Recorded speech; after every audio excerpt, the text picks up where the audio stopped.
Thanks everybody for attending. Adam and I are going to do our best to use the next 60 minutes to kind of bring you up to speed on kind of state of the art in terms of creating immersive experiential systems that dovetail with artificial intelligence and machine learning workflows. So we've worked with a variety of folks, everybody from the Department of Defense. I started my career doing data visualization and designing decision support systems for the DoD, and then eventually ended up having a healthy and very fun time at NASA headquarters for about 12 and a half years doing data visualization, providing mission support for human-rated systems, and helping develop mission planning software. That's a little bit about me. Adam? I'm an intern for Dennis and Fox. It's good to be here today. But first, let's just hop in and have a little bit of an exercise. Who here has their cell phone with them? Everybody? Let's pull it out real quick. All right. Scan this QR code if you could. Yeah. Please don't fill it out yet. Yeah, it'll take you to a page. Load up the page. It'll take you to a page. It's going to load you up to a Google form. We didn't want to over-engineer. We actually considered using a chatbot, which would then collect the responses, throw it into a sheet, and you realize, sometimes you don't need to use AI that way. But we'll do it in a second, in a different way. All right, you have 1 minute. Have some fun. Yeah. So, and you can submit as many times as you want. That's gonna help our demonstration later. The whole point there is really that you have an opportunity to voice your opinion as far as what that single brick can be used for. A lot of people want to use it to break a window. I'd try to make a brick oven pizza, maybe. Right. We already have 59 responses, 60, 62, 64. Nice. 27 more seconds. Thanks for participating, everybody.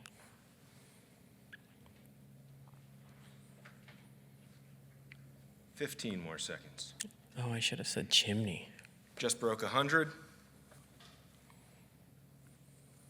Paperweight. Stand on it. 5 seconds, Statue. 4 seconds, 3 seconds, and done. All right, so the whole point of that is really to show the power of community, right?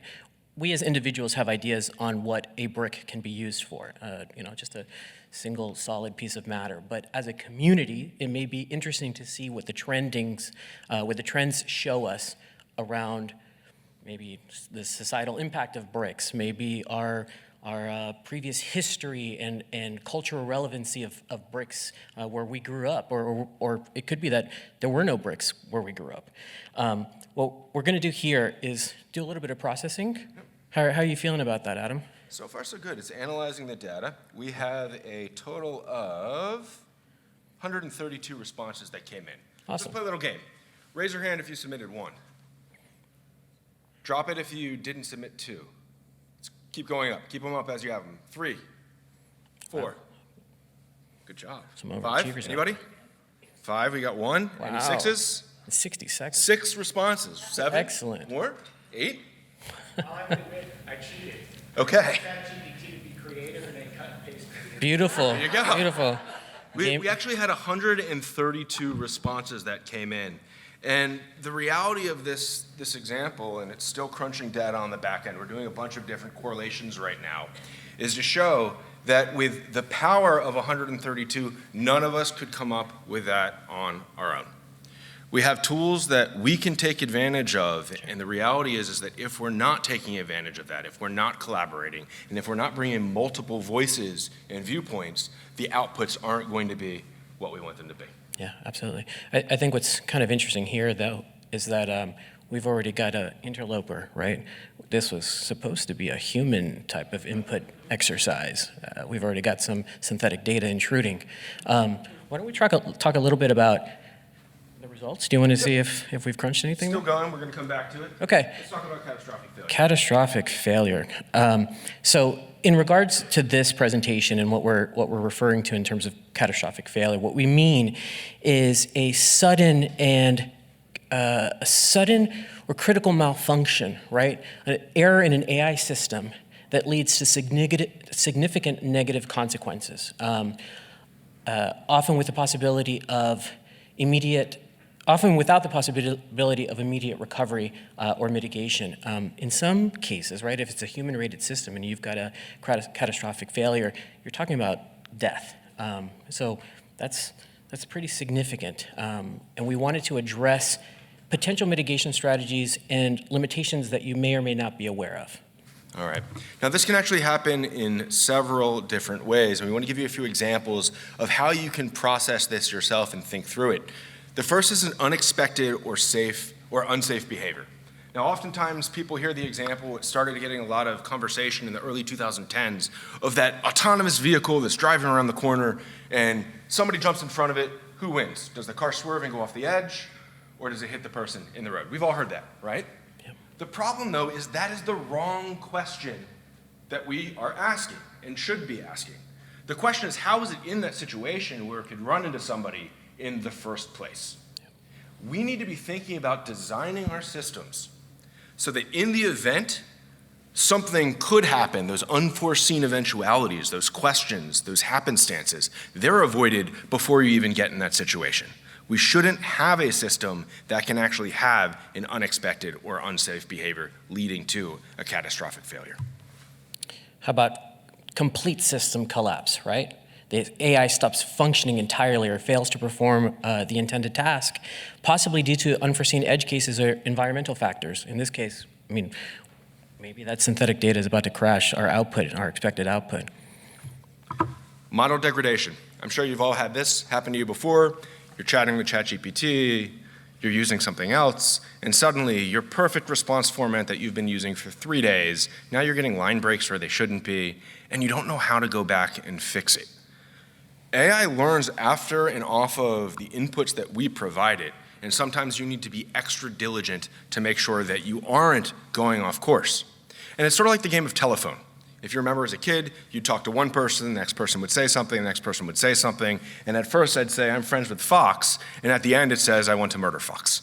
Not exactly the best result that we want to have. Happens all the time. So misaligned goals, right? Maybe you got it right. Maybe the workflow is nice and robust, but your intended output is not exactly aligned with what you were expecting, right? So that divergence from the human intent is something that we should be watching for very carefully, and doesn't seem to be happening as robustly as Adam and I would prefer, which is why we're doing this presentation. Now, we actually had a slight failure in the experiment that we just ran with you, and I was actually hoping this would happen. Somebody put in a response that was so long that the AI that we're using had trouble actually deciphering what was meant in it. It could have been a typo, it could have been length, it could have been something else. So it then repeated the analysis, bounced it out, and gave us some stats. Now that is very much so a minor issue. But what if it was something far more catastrophic, which Fox will tell you about in a second. So for those stats, we had a total of 103 responses. 86 of those were unique, 17 were duplicated then, and the 5 most common responses were building, using it as a paperweight, breaking a window, building a house, and building a wall. Now we can go on and on and on beyond. We actually had sentiment analysis done on the use cases of a brick. 15 were destructive, 22 were practical, and 7 were creative. We need to partner with AI and create systems that will benefit individuals, companies, and those around us, and we'll talk about our moral obligations of how we can do that and how we can avoid some of the problems in the future. Let's talk about the spectrum. So in terms of minor failures, what we're talking about here are system errors that cause inconvenience, but are recoverable, right? We've seen these kind of errors before, ones that we can kind of mitigate almost in real time, fairly small. A moderate failure, what we're identifying in that category is something that disrupts functionality, right? It gives you probably some kind of user friction. It might cause a hiccup or some downtime. As we move from left to right, what we're calling severe is something that is significant, that may actually potentially cause harm in some way. And then a critical failure is one that causes widespread harm. So not to an individual system now, but probably a cascading type of failure. And then what we're calling a catastrophic failure is basically just a total blackout, a system that may be not only cascading, but actually influencing other related APIs or integrations that we may not even know are dependencies with our own systems.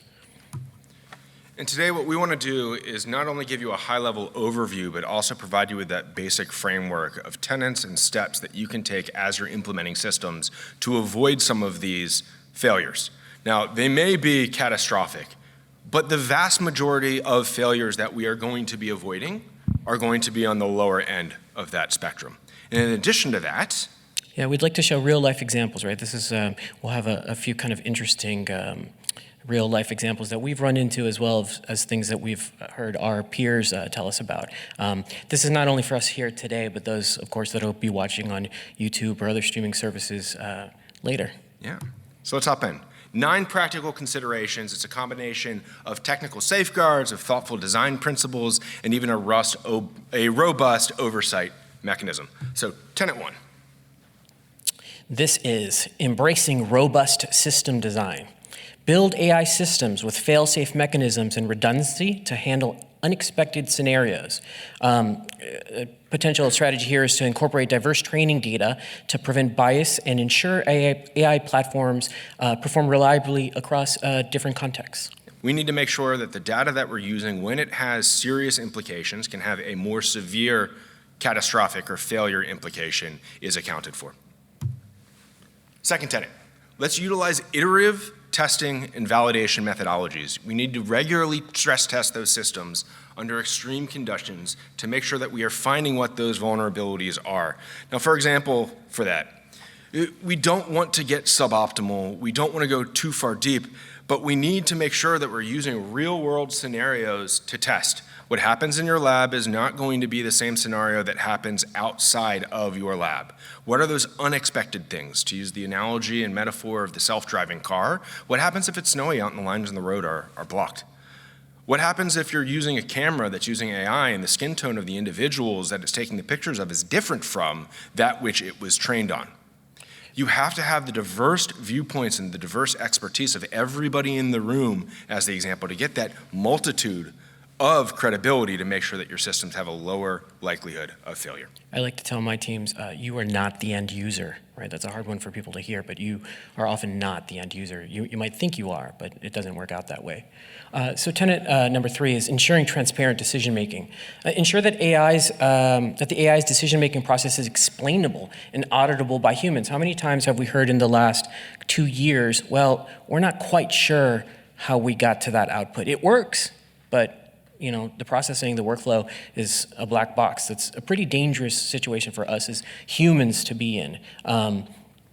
So include logs and traceability to understand how decisions are made, especially in high-stake environments, right? If you can't explain how you got to that decision, I mean, how are you going to reproduce or test that later on?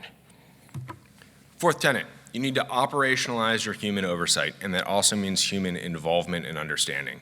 If you have a driver of a car, and we're going to be using vehicles over and over and over today as examples, you want to make sure that they understand the system that they're working in, so in the event something happened, they can go back to the individuals on the team that are responsible for addressing and reacting. If they don't understand what is happening, having them there is merely a requirement, checkbox, to make sure that the regulators and the public is a little bit more comfortable. Our goal should always be to learn from the failures, making those failures not failures, but learning opportunities. Of course, deploy continuous monitoring, right? What you want to be able to do is set up alerts for early warning signs of system degradation, right? Like how many times have we gotten to a place in our workflow where the next step is the final output and it just blows up on us, right? What we want to be able to see here are where these minor problems can be found early to help, again, prevent those cascading failures. And those early warning systems let us avoid those situations like hitting the individual in the street or having to make that choice. Now, tenet number 6 is conducting scenario planning and risk assessment. This is unbelievably important. You need to anticipate as many multiple possible future scenarios as possible because we cannot on our own think of everything. Use the LLMs, use your cloud think and your group think to come up with potential scenarios. So for driving, we're talking about heavy fog, unexpected road hazards, sudden lane changes, disappearances of roads due to mudslide or fire even. In chatbot scenario planning, you might be thinking about developing scenarios where somebody asks a question that quite frankly just doesn't make sense, right? What if it's in another language or a different dialect? How are we going to respond to that? What if they express frustration? Or can it even pass the mom test? And oftentimes when we're working through, like I love my mom very much, she's not exactly technologically fast forward or forward thinking, we have to make sure that the market and the end user is not only your target of who you think will be using it, but also who might be using it. I'm an adjunct faculty professor at Arizona State University, and I was pretty shocked. I don't blame ASU at all. I've heard from other professors at different universities, I've heard similar, but the lack of kind of ethical insight that our graduating classes have is pretty astounding, right? And it shows itself in the society that we're creating. So adhering to ethical and responsible AI principles is absolutely important. Align AI design with ethical standards to minimize harm and prioritize safety. Again, why are you getting to the trolley problem at all? If you've built a robust system that can avoid it several steps ahead of time, you don't have to make those difficult decisions. So try to ensure fairness, transparency, and accountability wherever you're deploying AI. 10-8, design your feedback loops. You might not recognize what's happening, but when ChatGPT is saying, which answer do you prefer? That's a feedback loop. They're using your input to improve not only their responses to you, but the responses to everybody else. The technology that we use is an evolution. Today's answers and responses will be different 5 minutes from when you submit it today. And it is our goal and our diligence and our responsibility to make sure that we're iterating and helping the LLMs and the models grow. And where you can, always fail gracefully, right? So ensure systems can fail in a way that minimizes harm to users, data, and infrastructure. This kind of is me just hitting that note over and over throughout this presentation. For example, if an autonomous vehicle system fails, it should safely pull over and stop rather than continuing to operate, right? Are all the AI workflows in our automated vehicles doing that? Is that the main priority? Or is it, again, the trolley problem, is it to save the person in the car? Is that what they're doing? And again, if you don't have transparency, you're less likely to know why you're failing the way that you are and less likely to be able to focus on failing gracefully. Now, we've all heard the saying that history repeats itself, and it's actually quite true. So there was a pre-Socratic philosopher, his name was Heraclitus, and he said that the only constant is change, and that holds true then, and it holds true today. So AI will bring change, and it's up to us, those with the power to deploy, iterate, and safeguard, to shepherd this change as responsibly as possible. So what we're going to do is discuss 3 immersive systems experiencing pretty radical transformation. So the first, of course, are cars, the second being airplanes, and the third being spacecraft. We've had opportunities to influence and be part of discussions that are around the redesign and the rethinking of experiences with these types of vehicles. Now, when you think about vehicles, you might not realize it, but there's 2 general groupings of the participants and the passengers within those vehicles. You have the operators and you have the passengers. Sometimes they can have an interplay, sometimes they are physically separated, sometimes they are in the same exact space. And what we need to do is when we're designing these systems, we need to understand not only what the physical layout of the space is, what the use case is, and then also who is going to be the one that is implementing the change. If you're working for a government, if you're working for a business, it is very different than if you are trying to sell something that is consumer-facing first. And the trajectory of how that gets deployed is also dependent on that situation as well. Now today, most of us are thinking about cars or pilots where completely separated. Now, there will be a gradual evolution of change And even in Utah yesterday, it was announced that they're going to be starting to test eVTOLs, so takeoff and landing taxis. Now, it's not going to start directly with a vehicle that Fox or I or you could get into. Now, granted, by the 2030 AI Symposium, we're probably all going to hop in our eVTOL from the airport and take it right out here and land in the Space Rocket Garden, right? But first, the way that they're going to implement it in Utah is with cargo, air cargo. Test it with that lower risk on the spectrum scale, and then as it's proven out, then you start deploying it, where if something were to happen wrong, it has a lower likelihood of the ultimate catastrophic failure, which is loss of human life. So in the evolution of the environments that we're talking about, these different types of vehicles, there are different types of challenges, right, that we're going to arrive at as we start to implement these future use cases. We're going to take a second here to just kind of describe, again, kind of revisit catastrophic failures and define them in terms of systems and interactions. So in terms of systems, a catastrophic failure in a human-ready system, like a flight-ready vehicle, occurs when a critical malfunction leads to the total loss of the vehicle and endangers the lives of its crew and passengers, right? This is a mechanical type of failure. This is a vehicle failure. This is something that if we don't have an intervention that has been designed or engineered into the actual vehicle, is something that we won't be able to prevent. And then in terms of catastrophic failures in regards to interactions, a catastrophic failure in a social system often results from unintended consequences of complex interactions where well-meaning interventions can lead to widespread disruption. Adam, I know years ago we were having a conversation about automated vehicles and the potential outcome on, what was it, on organ donation. Yeah. Can you elucidate us on that? All right, so who knows, does anybody know in the room where the majority of organ donations for transplants come from? Right? Car accidents. So in the event that we actually hit stage 5 autonomous vehicles and the number of car accidents is dramatically reduced, which is fantastic, reduces unnecessary loss of life, it reduces drunk driving, a whole host of other benefits. The unintended consequence there is that there's going to be individuals that will no longer get the organs that they need on the transplant list. So how are we adjusting as a society for these unintended consequences?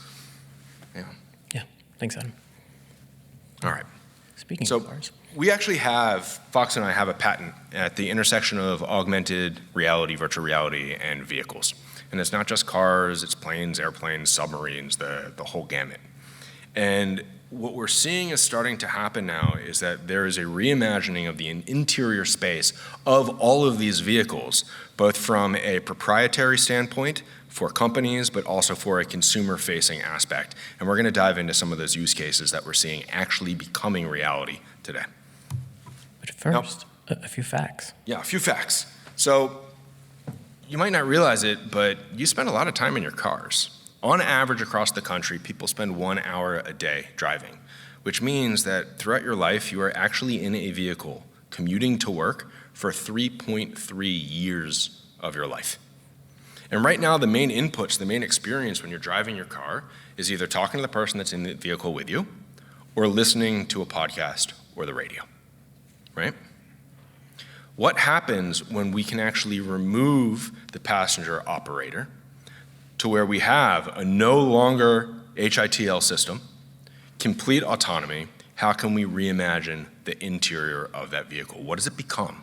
Because it's no longer a car, it's really a transportation pod. And that transportation pod no longer has to be in the physical domain of where you might think it is.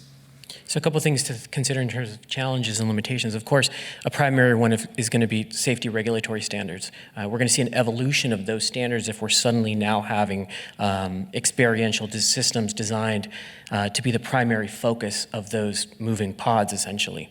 The other one is space utilization, right? A car or a vehicle, self-driving vehicle, can only be so large. So that interior limits the amount of space available for features and amenities. I mean, right now we're constricted because we're interacting as a driver in that vehicle, we're constricted by focus. Once we have full focus and have that limited space, we will be much more aware of the constriction that we are bounded by. And we'll actually show you a video in a little bit that's going to demonstrate some of these future-facing benefits that are going to be revealed. So airplanes, right? This brings us to our next use case. The average length of time that an international business flight lasts is somewhere between 8 to 10 hours, right? That's a lot of time for an individual to either be entertained or effective or efficient at the work that they may be doing during that business trip. The other thing that we found interesting as we were thinking about these different use cases is that there's a lot of variability there that you may not be expecting. The average business traveler flies on at least 10 different aircraft types per year, from narrow body to wide body jets. That was something that kind of, I think, surprised me. And with that, there's challenges that you might not expect. So literally this happened to me when I flew in on Monday. I was getting up and the person that was 2 rows in front of me, everybody else had cleared out. And as I walked by, I looked at them and they looked at me and said, "Can you help me, please?" I'm like, "What do you need help with?" Of course. And the individual looked down at their seatbelt and didn't know how to take their seatbelt off on the plane. First time they flew, I'm assuming. All right, no problem, flip it over with your hand, pull out the lever, which goes up, different from a normal seatbelt in a car, and they were off, got up, and we walked out together. But these are the type of challenges that we might not think about.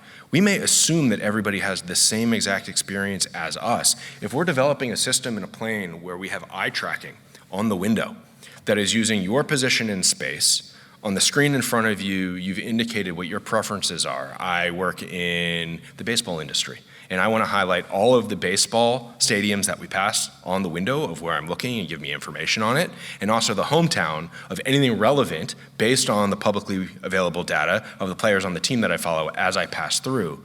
That can happen, but it has to be so seamless that individuals like my mom, again, could figure it out without a problem. And to Adam's point about the seatbelt, right? Like, one of the things that we also can't be taking away from as we focus on these new entertainment and experiential opportunities are the emergency procedures, right? Like, so are you redirecting power to run an entertainment system that should actually be reserved for providing some type of needed information in real time to every passenger in that type of vehicle? So noise management, there was a really interesting thing that you were telling me about, Adam, maybe like a day ago, around noise management. Can you let us know about that one? Yeah, so when some of the newer planes were being designed, you would think that you want them as quiet as possible. Nobody likes to hear the rumble of the engines outside. But what they also realized is that it's really annoying if you're sitting in your seat and you can hear the conversation of the person 5 rows behind you pretty clearly. You want some privacy.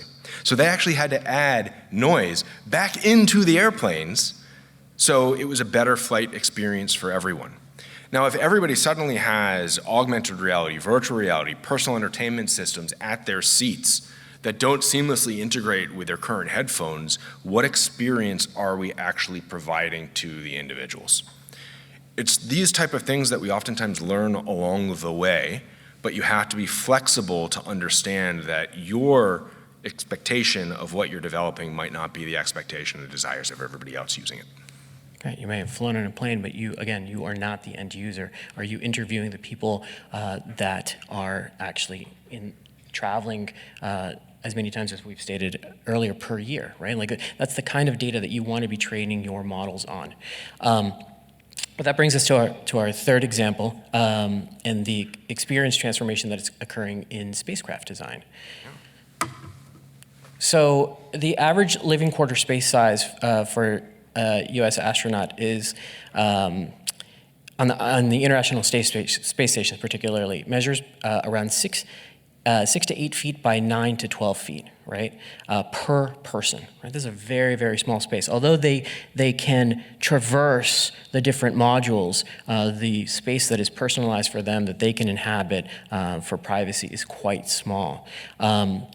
This limits recreation opportunities, this limits communication privacy, and it does create opportunities then to be able to optimize those spaces. But again, thinking about catastrophic failure, you don't want to reroute a comm system and introduce latency that is driving telemetry for something that's supposed to keep that spacecraft in orbit, right? So these are things where, although the environment and maybe the use case is transforming and asking you for one thing, you still have to consider the safety and the robustness of that system, especially in a human-rated system. So I basically just described these. Usable space is limited, multi-purpose. So the International Space Station's modules must be designed for versatility, allowing them to accommodate a range of scientific experiments, crew activities, and storage needs, which can complicate the allocation of space and resources while ensuring that all operational requirements are met efficiently. So that was what I was getting at. You do want to improve the way that people are using the spaces, but not to the detriment of science and the functionality those modules were originally built for. Now, if you can navigate these potential challenges, the possibilities really truly become endless. And where can you imagine that your car is going to take you if you're no longer going to the destination where you're actually going? And what I mean by that is, what if you're driving on a road and your car can indicate that you're about to pass through a 2-mile segment that has the same, yaw and traverse as a road in France. And suddenly all of the windows of your car shade over, the spaces and the body of your car inside also changes over into screens. And suddenly you're actually driving in France, but you're actually in New York. Or what if you're going to work and you're curious about what happened on the street that you're in 30 years ago, and it starts cross-referencing with the New York Times and your local newspaper to give you historical facts of the place that you're going to? Or what if your kids are in the car and you're trying to keep them busy and you want them to play the license plate game on the windows instead? Cars will no longer be cars. Vehicles will no longer be vehicles. They're going to be experiential and experiential locations that really can take off and transport you into something that is completely different from what they are today.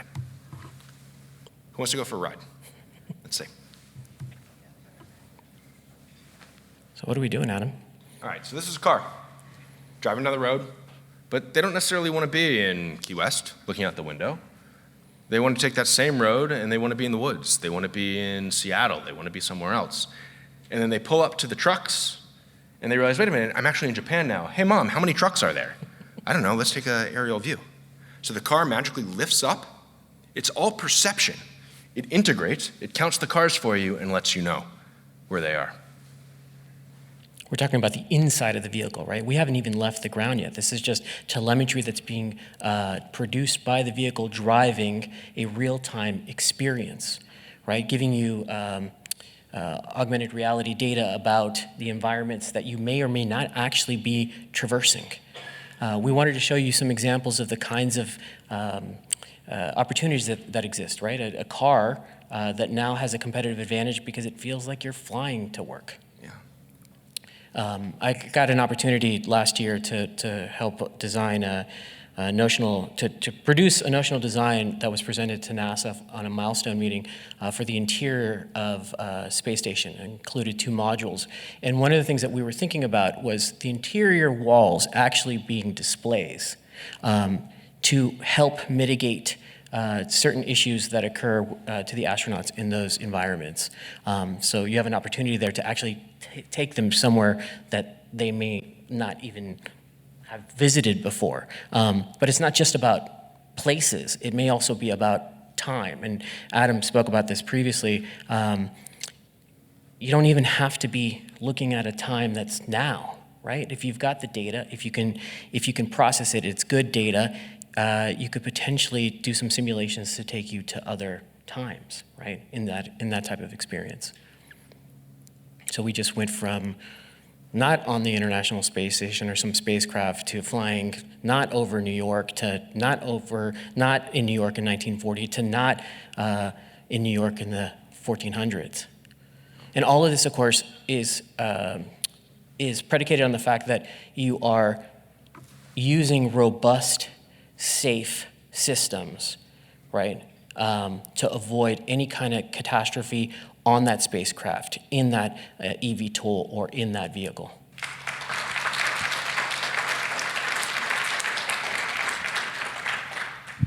Hey, thank you. That was very informative. You mentioned using cargo and how that would be safer. What are the metrics around making sure it's safe cargo and where it's going as far as people and places, such as if it was chemicals, batteries, what have you? The lithium battery question with airlines. It's actually funny. My wife is a former lobbyist for the Cargo Airline Association, so I know a little bit more about this than I probably want to or should. To start off with, it's not a question of what the cargo is itself. It's rather a question of whether or not that transport is feasible and what the systems that it's operating within, how it's constructed to let that operate correctly. So in areas that are a little bit less populated, it's definitely easier to figure that out, but you're also figuring out, well, what's the altitude that they're flying at? How is it going to interact? What's the other air traffic in the area? Is it only going to point A to point B, relatively easy to do, or is it actually going to anywhere that an individual wants to go? So you start with cargo just to show that you can move physical goods, and those physical goods are simply representations of what the potential cargo might be. And then as it evolves, you start deploying it in other cities, other locations, and then you can open it up to other use cases eventually for individuals themselves, and hopefully maybe someday even personal use. Yeah. But lithium-ion batteries on planes can be pretty complicated. Low charge, designations, XYZ. So part of your presentation was about failures and how you look at failures. Do you differentiate between unexpected performance and unacceptable performance? And then also, how do you differentiate between failures and faults? Yeah, I've got one for this. So I was working on a project last year. It was a year-long project, fairly small. It was like a $2 million project that had a set deadline because several thousand people were going to experience the output of that project. They called me in about 6 months into the project, into a year-long project, and they knew there were issues that were already starting to arise that they knew they needed to mitigate because of that deadline. But they didn't understand quite how far off the mark they were.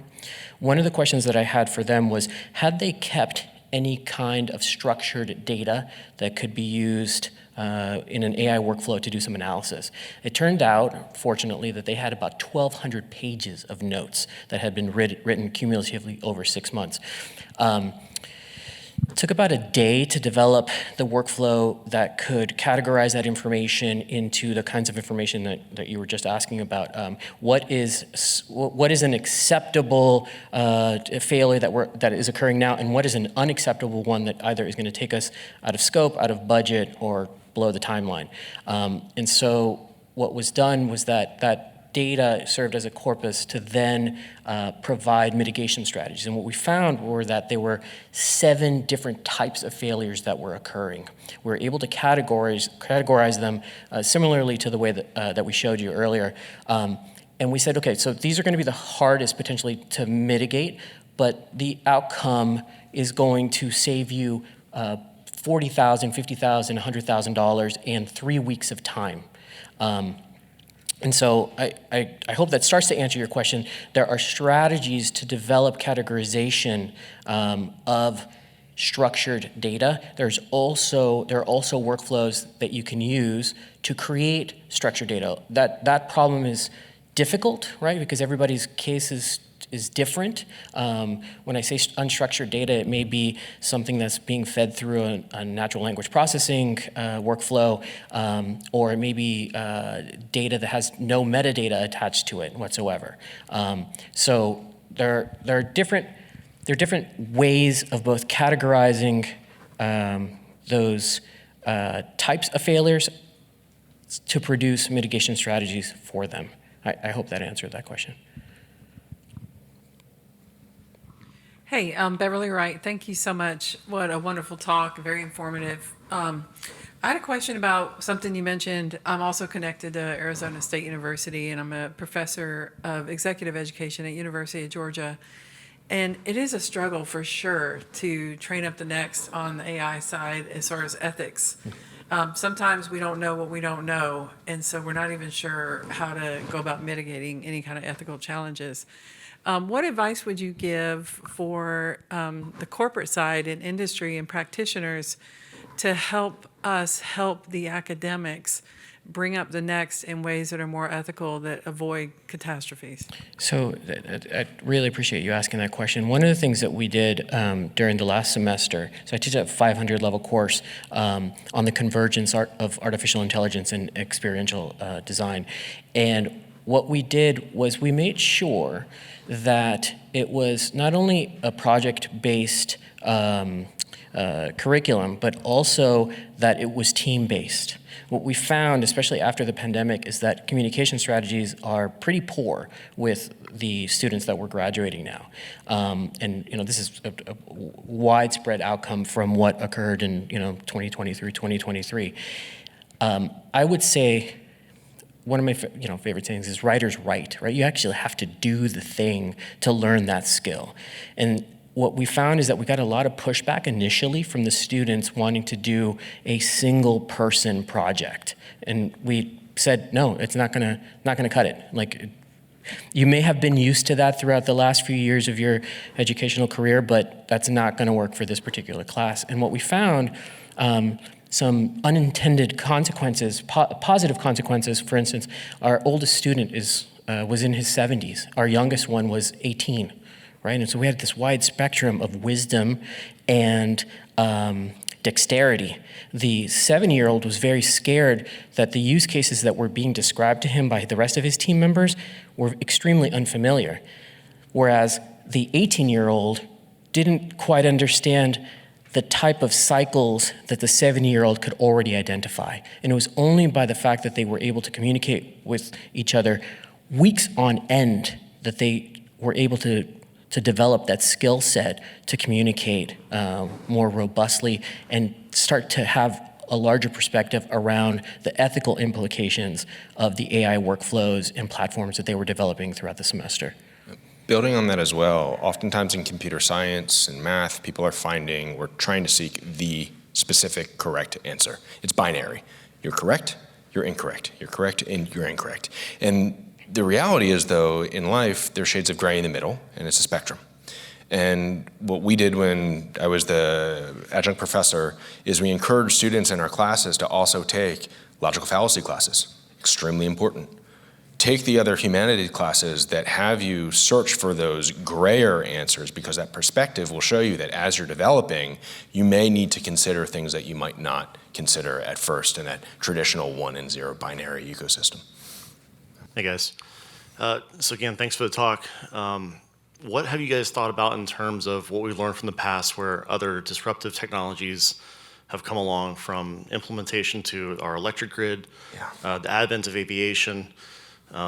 Somebody at one point had to convince the Wright brothers and their successors had to convince society that getting one of these flying contraptions was a great idea. And then after that kind of lesson learned, what is the effort right now with international bodies to standardize types of efforts so we know what critical infrastructure looks like and what to protect, et cetera? Yeah, so I am on the privacy and safety working group for XRSI, which works with Interpol and the EU and American representatives around policymaking, right, and advising them on systems that will need mitigation strategies in their transformation. And so what I can tell you is that there are several working groups. There's one right now at NIST that is evolving some policy recommendations and trying to create some standardization. But standardization, as far as artificial intelligence is concerned, has been very difficult to kind of get a grasp on because it moves so fast. I will tell you, in the class, one of the warnings we gave to the students was that what we're going to start teaching you in August may be moot by November. So if you can imagine, if the average time developing a bill or law is 2 to 3 years, and the thing is evolving in 2 to 3 months, it seems to me that government is going to need some type of transformation, right, to mitigate that. And it's not only that government needs time to adjust, it's that government doesn't necessarily understand When you go to Congress and you look at many of the legislators, they have trouble understanding how the basic components and functions of a cell phone work. How are they going to be able to create legislation without the input of subject matter experts? And then it's a question of whether or not those subject matter experts are biased or not. Why are they lobbying for the specific position that they're in? The reality, though, is that technology is not good or bad. Technology is. It's how we implement and utilize that technology. And the safeguards, hopefully, keep that chip the way it's supposed to go with some variation. But, Pandora's box has been open, and what AI, what LLMs, what models have done is it's provided an army of information and, helpers to the everyday citizen that used to be the exclusive domain of people and companies with a significant level of expertise or capability that oftentimes had safeguards in place. So the question is, what would you do to protect it? I'll also add one last piece, which is the historical context. An interesting strategy, given the somewhat open nature of certain models that have been fine-tuned, is that you can use something called RAG, right? What RAG lets you do is actually augment the output that you're getting. So if you have historical context, maybe unique historical context, things that are happening at the beginning of the creation of airplanes, right, in commercial space, or aviation, thank you. Commercial aviation. We're for the Department of Redundancy Department. So what you want to be able to do is, as a subject matter expert, right, in your industry or in that particular vertical, is gather those resources that those open models may not be trained on, and use RAG to augment the output that you're getting so that it does then give you some historical context and perspectives that you might not get from the kind of like off-the-shelf models that have not been tuned to your particular use case. Hi. Robert Joseph, Team Mindshift. Great talk. I really love it. And I'm going to get a little geeky and ask, what are some of the techniques and the tools that you use for the management of problems? Okay, I'll give you one in particular, and probably some customers are not going to be super happy when they hear this, but so one of the things that I did a little bit ago, so I got very early access to ChatGPT before it had become publicly available. I had written them, and they saw some interesting use cases that I had been involved in and said, yeah, okay, you can start to play with the API.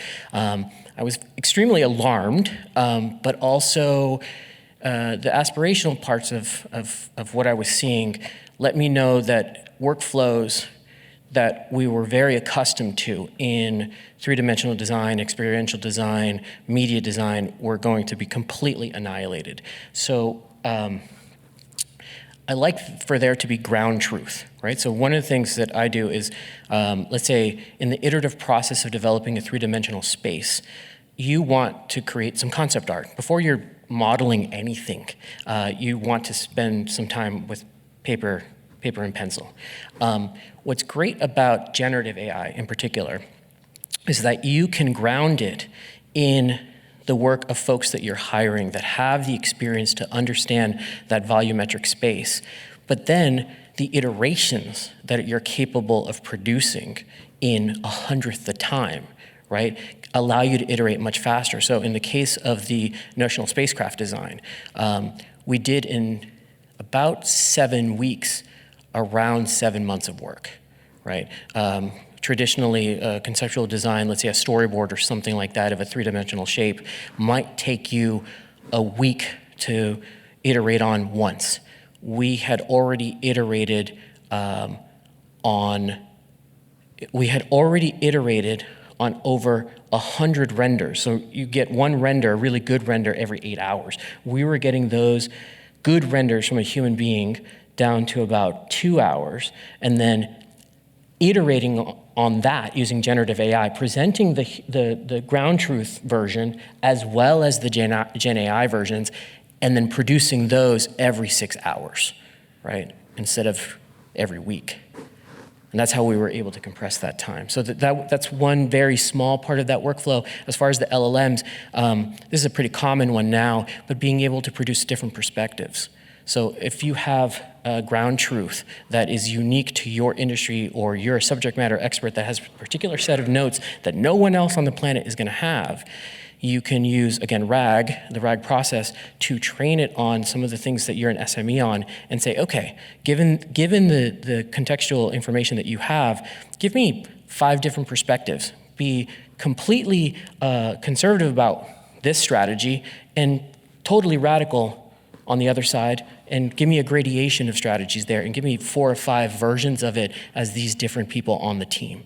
That's another way to quickly iterate and kind of see it from different angles. But I will say, as we did at the beginning of this presentation, it is still important. It's great to have that artificial version of it, the Diet Pepsi version of it, but you do want the human perspective in that. Hello. Hey. Thanks, guys. This was an awesome presentation. We chatted a bit about this offline, but I thought it'd be helpful to bring one of the themes we discussed kind of into the room.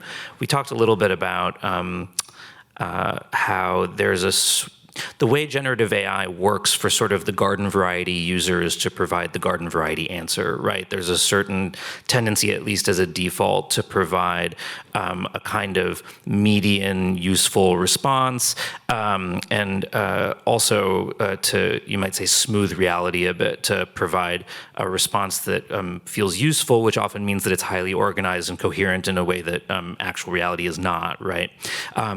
I was really taken with where you started today, which was talking about spending a lot of time at the front end, ideating, brainstorming, thinking about where your blind spots are, and connecting that with our earlier conversations, thinking about how dangerous it would be if you actually relied on Gen AI itself to do that.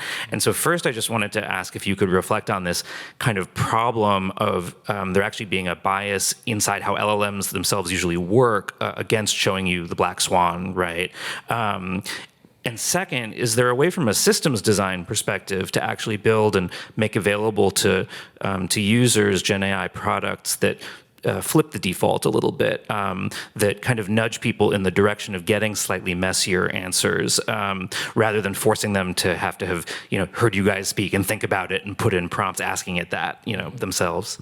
Yeah. Do you want to? No, take it. I was going to say that there are tuning opportunities, right? So there are off-the-shelf models that one can use, Llama, Gemma, quite a few of them now that are starting to pop up, but there are also finely tuned versions which have data sets and allow them to infer in a way that isn't smoothed the way that you were describing it, really the kind of like that general use case thing, and much more willing to maybe be snarky. Like I think somebody last night was using that word, this model is much snarkier than the other model. I thought that was kind of interesting. So I think what we're arriving at now, because a lot of folks, with the CES announcement from NVIDIA that a $3,000 machine could process a multi-hundred parameter model, right? Like a desktop machine can now do what a supercomputer was doing last year. We're going to see a lot of in-house processing and a lot of in-house data checkpoints that are informed by that siloed data, because people don't necessarily want their competitors to know certain kinds of data sets, right? That's their unique competitive advantage, and they're also learning, what I've seen with clients is that they're also learning that things that they didn't think were a competitive advantage suddenly have become a competitive advantage. Maybe the way that they process a material or the way that they do a certain systems design in-house may look irregular, but it's the one thing that is very different than what's going to be suggested from the standard model. When most people think of using base level, AI, they're thinking ChatGPT these days. I'm going to go in, I'm going to ask a question, it's going to give me a response, that's the answer. Now, what Fox alluded to is that you can actually adjust the dials. You can adjust it via a text. Okay, thank you for that response. I think it's absolutely incorrect. I need you to go back and find this mistake, or write it as if you were my 75-year-old grandfather who lives in the Midwest that wants to sit on his porch, drinking a scotch, whatever. and then it'll adjust for you. But when you start loading on back end, you do local, you can actually adjust those parameters on your own. Now, one of the ways that we've optimized some of the things that we're doing is we've connected ChatGPT to Google Spreadsheets. You have your base prompts that you can adjust, and you can have 50 different queries going at one time, and then you have it do an analysis on those queries, and you start creating content. So literally, in a day, you can create thousands of assets that if you were to do it by yourself, would have taken you months before. And the question is, are you using ChatGPT? Are you using Perplexity? Are you using Notebook? And what is the specific outcome that you're trying to work toward? And that's how you start adjusting your settings.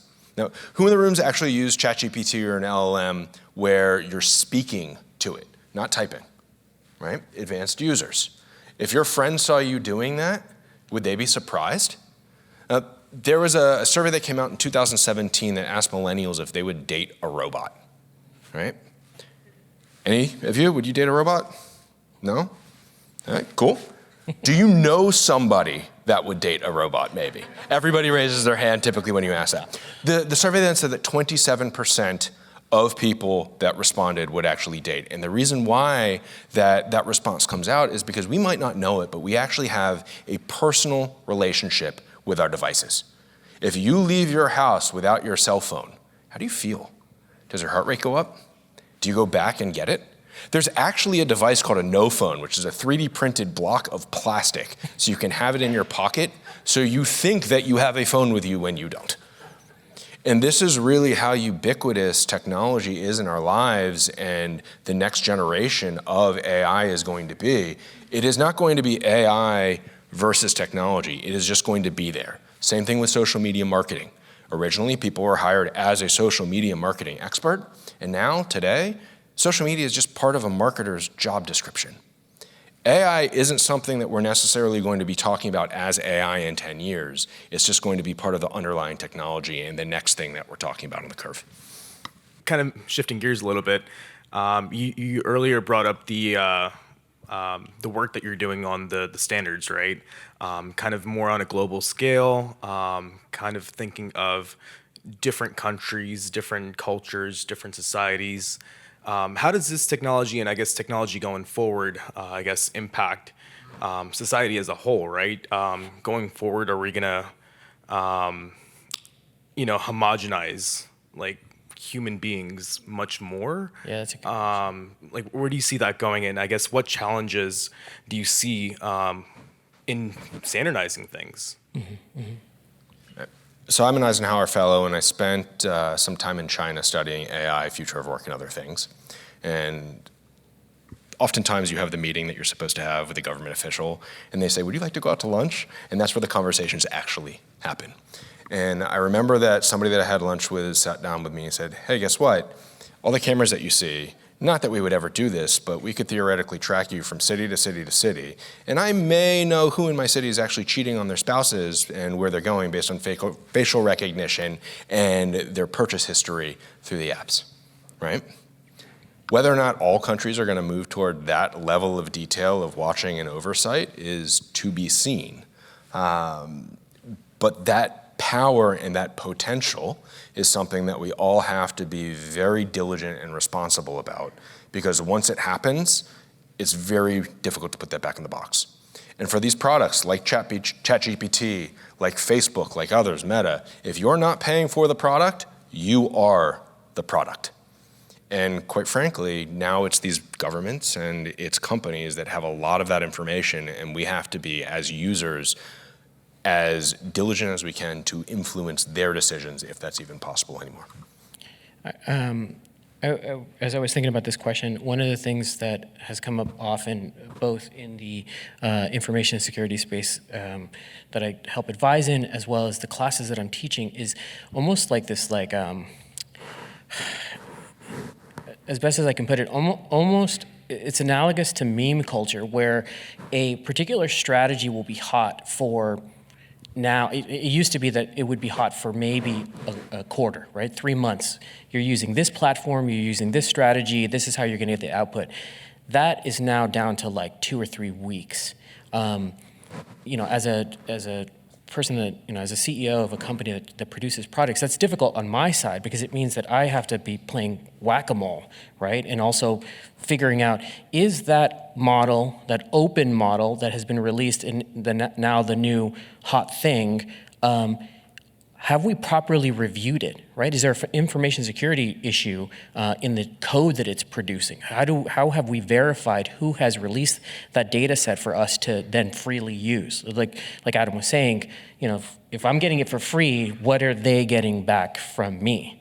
And so to your point about kind of cultural homogenization, I don't, pop culture, we do see thematic things. I mean, folks from Hollywood, I think, can speak to this better than I can as far as like themes that permeate the world, right, over 18 or 24 months. What I have tended to see, at least in the work that I do, is really quick kind of hops. More like, I want to be here, now I want to be here, now I want to be here, now I want to be here. And the thing is that not everybody gets access to all that technology at the exact same time, so they're not ever quite in the same sync, in the same step. So I don't quite see it working out maybe the way that you were implying, simply because it's moving so fast and we're not all getting the same tech at the same time. That's one perspective that I have on it. Hey, Beverly Wright again. So in the images that are being shown on transportation vehicles, aviation, I think you had planes and like cars, personal vehicles. Have y'all worked with psychologists and physicians? Because the disconnect between what you're seeing and what your body's physically doing, how do you reconcile between those two? Right, so that was part of that robustness that we didn't actually talk about. So in the experiential classes that I teach, that is part of creating a robust ethical system, right? What are the implications around redirecting human perception? Just in VR, there are ways to match the, I believe it's the circadian rhythm of the eye, to have a person literally think that they're walking down a hallway while they're walking in circles, right? If you have them for 8 hours in an airplane, or for an hour on their way to work, what are going to be the repercussions of actually changing that environment as they're traversing? Are they going to be as interested in supporting their local businesses if they're traveling in a virtual aquarium to their office? Those are questions that we should be having. Those are ones that I advise on. So I would say both yes and no. I will reach out to those folks, but I don't necessarily see all my potential clients or collaborators doing that. And I often kind of interject those concepts that seem a little bit foreign to them. I like to think in analogies, and it oftentimes goes back to movie ratings. This is a PG-13, this is an R, whatnot. There are opportunities to implant memories on individuals that are below certain age groups, 5 and below. They don't have the ability to distinguish what is real from what is fake in some situations. And what you can do is mechanically insert safeguards that says, using facial recognition, we know, and weight of individual passenger in seat, we know that this person is likely below the age of XYZ. Therefore, we shouldn't even be able to load that content, that which might influence in negative ways. So it's important that we keep that in mind. And like Fox said, it's up to the individuals and the companies that are building these situations to bring in those multifaceted subject matter expertise resources that can actually point us in the right direction of what's appropriate. But, it's a company by company decision of who's building that product. It used to be, right, that if you were posting something that you were paid to advertise, it was a legal requirement for you to say it was an ad. That has started to dissipate. And should we be requiring that, especially with the kind of interventions and the fidelity of the interventions we're talking about now? Joshua Bryan, where I work with the astronauts on the ISS with payload operations, safety engineer. Awesome. And when I was reviewing the 9 practical considerations, point 7, the adhere to ethics, and the point 9, always fail gracefully. So, and there are some instances on the ISS where operations and some even experiments want to intentionally fail non-gracefully. How do you navigate that ethical line to where you can make sure the people in the certain situations can always stay safe, but still get the data that whoever's paying for it wants. Right, there's certain standards and policies in regards to human studies, right? So like things that you have to adhere to if you're going to be manipulating humans. What's interesting is that you started getting me thinking about technology readiness levels, right? And the need to actually move technology from breadboard all the way to flight-ready, mission-critical systems. There will be times when you have to blow something up, right? Like you're not going to know whether the material is the correct density or whether it can hold to a certain type of structure. That will be necessary. I think what we're implying here is that even if that is necessary, you must be thinking about the human in the loop. You must be understanding what are your regulatory boundaries, right? And then organizational ethical boundaries. And different organizations have different ethics. There are some VR companies that will put a sticker and say, this is going to make you vomit, right? And they're happy shipping product that way. While other companies say, there's no way in the world will we ever ship something to the mass populace without making it foolproof, without making it ready for everybody. Yeah, so I saw you wearing those glasses. I'm curious what those were, and then also how you guys see this intersection of VR, AR, and AI. That's a good question. I'll jump to the second question first. I gave a talk last year called Convergence, and it was specifically on the convergence of artificial intelligence and XR experiences. So I would suggest to check that out because I think it will answer that one more robustly. The glasses was kind of a continuation of a joke from last year, which was that I came out with the Apple Vision Pro, and what I had done was the Vision Pro had just come out. I had pinned all my notes for the meeting, or sorry, for the presentation throughout the room. And what I was doing is I was speaking to the room while reading the notes. In this case, what I did was Adam had the prompt here. I had the prompt in three-dimensional space. So we could see, playing off of each other, who was going to reference which specific point, so it wasn't overlay.